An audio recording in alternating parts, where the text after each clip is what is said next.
오늘 새벽 예배 말씀 이사야 54장 9절과 10절입니다. 이는 내게 노아의 홍수와 같도다. 내가 다시는 노아의 홍수로 땅 위에 범람하지 못하게 하리라 맹세한 것 같이 내가 내게 노하지 아니하며 너를 책망하지 아니하기로 맹세하였노니 산들이 떠나며 언덕들은 옮겨질지라도 나의 자비는 내게서 떠나지 아니하며 나의 화평의 언약은 흔들리지 아니하리라. 너를 긍휼히 여기시는 여호와께서 말씀하셨느니라. 오늘 말씀의 제목은 흔들리지 않은 언약입니다.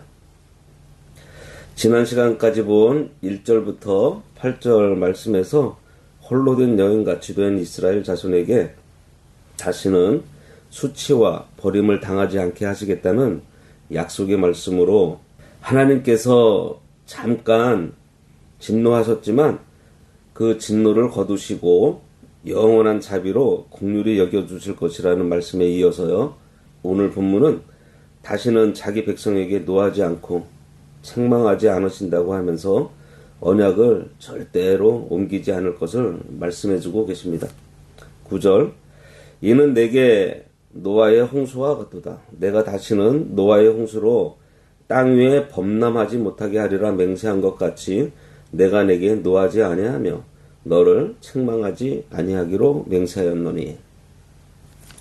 홍수가 끝난 후에 하나님께서 노아에게 약속하시기를 다시는 물로는 세상을 멸하지 않겠다고 약속하시면서 무지개를 증표로 보여주셨는데 정말 그 말씀대로 홍수로 이 세상을 멸한 일은 그 후에 지금까지도 없습니다. 지금 하나님의 자비하심을 노아의 언약과 대비시키고 있어요. 하나님께서 노아와 언약을 맺으시고 다시는 홍수로 이 세상을 멸하지 않을 것을 맹세하신 것과 같이 다시는 같은 방법으로 당신의 백성을 징계하지 않을 것을 맹세하고 계신 것입니다. 그와 같이 지금 이 약속도 확실하다는 거예요. 그리고 이 구절을 문자적으로는 이스라엘이 다시는 심판을 당하지 않는다는 뜻으로 보기는 힘듭니다.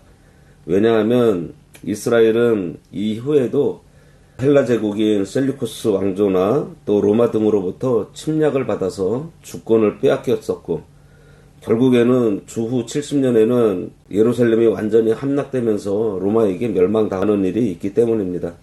따라서 이 예언은 문자적으로 해석하기보다는 다시 물로는 이 세상을 심판하시지 않겠다고 한 그 노아의 언약과 마찬가지로 바벨론 포로와 같은 방법으로 형벌을 주지 않겠다는 의미로 볼 수 있습니다. 나아가서 이는 예수 그리스도의 피값으로 사신받은 교회가 결코 멸망당하지 않는다는 예언의 말씀이에요. 10절에 산들이 떠나며 언덕들은 옮겨질지라도 나의 자비는 내게서 떠나지 아니하며 나의 화평의 언약은 흔들리지 아니하리라. 너를 긍휼히 여기시는 여호와께서 말씀하셨느니라. 히브리 사람들의 생각에는 이 산은 눈에 보이는 것 가운데서 가장 견고하고 불변하는 것으로 인식되고 있는데요. 우리도 그렇죠. 저 산이 옮겨지겠어? 옮겨질 거라고 생각하는 사람들이 없잖아요. 산이 움직이게 되고 또 옮겨지게 되더라도 하나님의 그 인자하심은 떠나지 않는다고 하는 것은요. 하나님의 이 언약은 변함이 없다는 것을 강조하고 있는 것입니다. 여기 나의 화평의 언약은 흔들리지 아니한다 이렇게 말씀하고 있잖아요. 자연 법칙은 변할지 몰라도 하나님의 화평의 언약은 변하지 않는다는 말씀이에요. 산이 이쪽에 있다가 저쪽으로 옮겨지는 일이 일어날 리야 없겠지만 만약 그런 일이 있다고 하더라도 하나님의 약속은 변하지 않는다는 말씀입니다. 하나님의 약속은 불변하고 그대로 성취돼요. 우리가 지금 보고 있는 54장 1절부터 10절까지 말씀에서 몇 가지를 기억했으면 좋겠습니다. 우상에게 마음을 빼앗겨서 신랑에게 버림받아 잉태하지 못한 자 같은 상고를 겪어보지 못한 자 같은 우리를 하나님께서 버리지 않으시고 긍휼을 베풀어 주신다는 것을 깨닫고 감사해야 하겠습니다.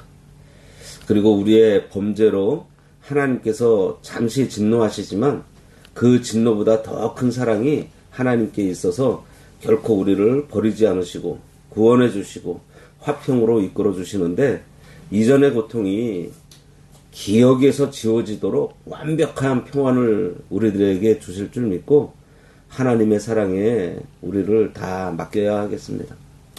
하나님께서 한 번 하신 약속이 변함없이 지켜진다는 것을 노아에게 하셨던 이 약속이 지금까지도 지켜지고 있다는 사실을 이사야가 제시하면서 우리에게 위로의 약속, 용서의 약속, 화평의 언약을 확신할 것을 말씀하고 계시니, 변함없는 하나님의 이 약속 우리가 굳게 붙들고 신앙생활을 해야 할 것입니다.